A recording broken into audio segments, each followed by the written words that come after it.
The movie begins with a strange girl doing some unusual activities. After that, the story shifts to several years later.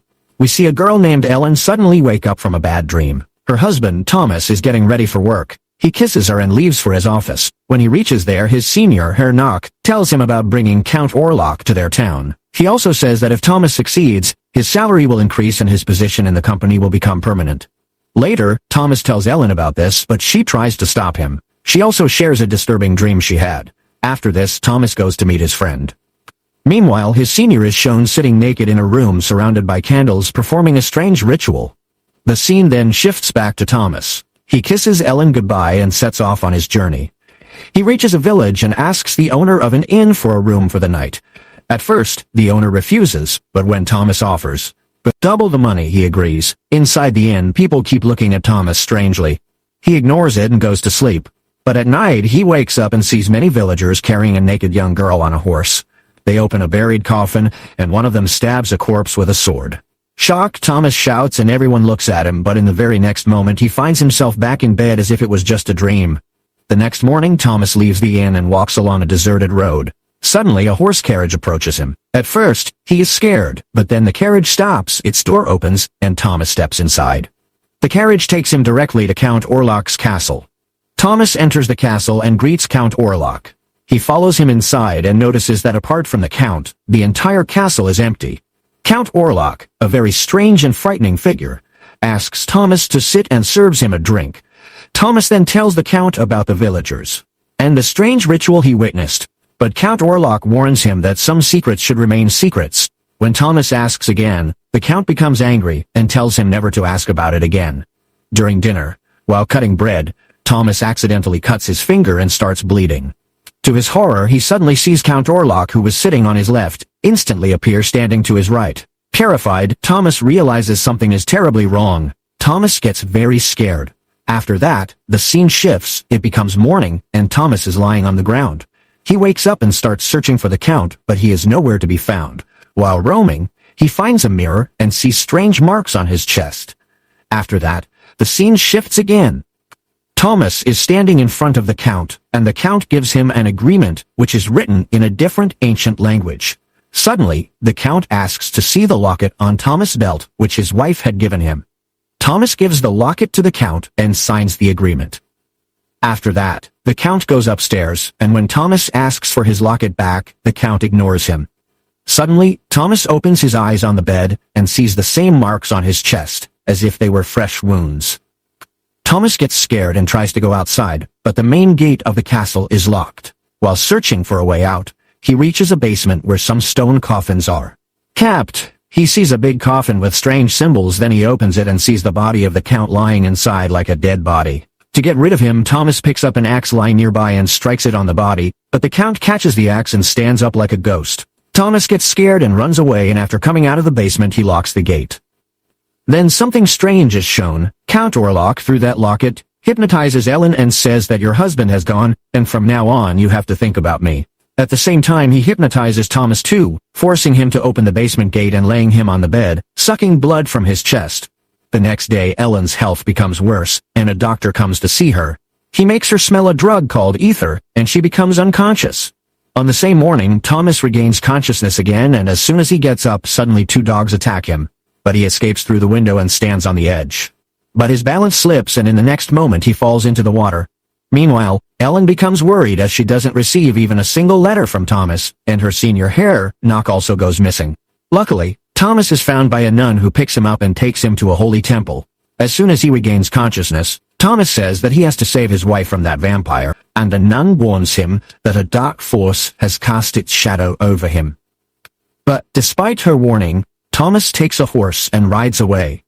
Meanwhile, the doctor brings his senior alchemist to examine Ellen. She opens up about her childhood nightmares and confesses that ever since she met Thomas, those visions had calmed. But now, her dreams have become darker and more terrifying than ever before.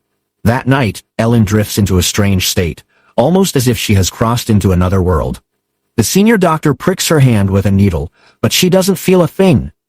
Alarmed, he tells Ellen's sister that Ellen is not sick at all. She is cursed.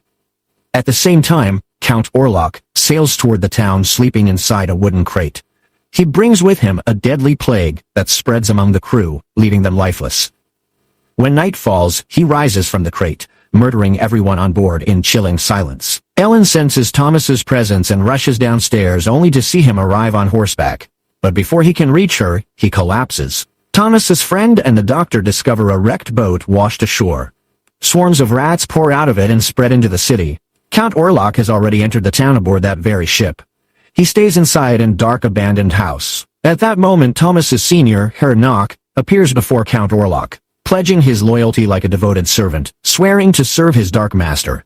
Back at home, Thomas lies unconscious with Ellen by his side, caring for him. His return seems to have given her strength, and she refuses to leave him. That night, as Ellen rests beside her husband, Count Orlok raises his hand into the air. Thomas suddenly awakens, gasping for breath, struggling as if his life is being drained away. He pushes Ellen aside and tells her to leave. Heartbroken, she goes to sleep beside her sister, but in the middle of the night, Ellen rises again as if compelled by an unseen force.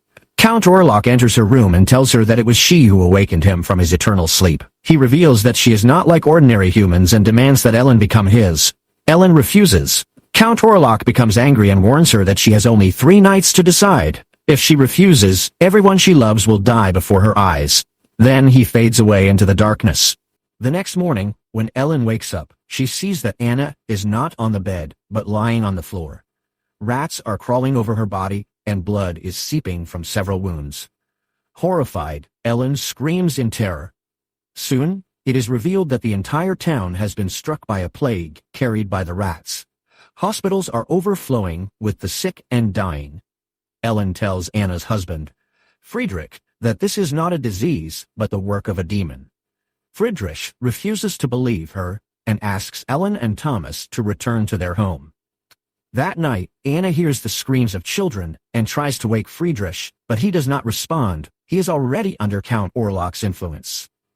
Anna rushes out and sees the Count draining the blood of her children, killing them before her eyes. Moments later, he kills Anna as well. The next day, the family is buried. Ellen, Thomas, and the doctors attend the funeral. Broken by grief, Friedrich has lost everything. At the gravesite, Thomas shows Friedrich the mark on his chest and confesses that Nosferatu is real and that he himself has been cursed.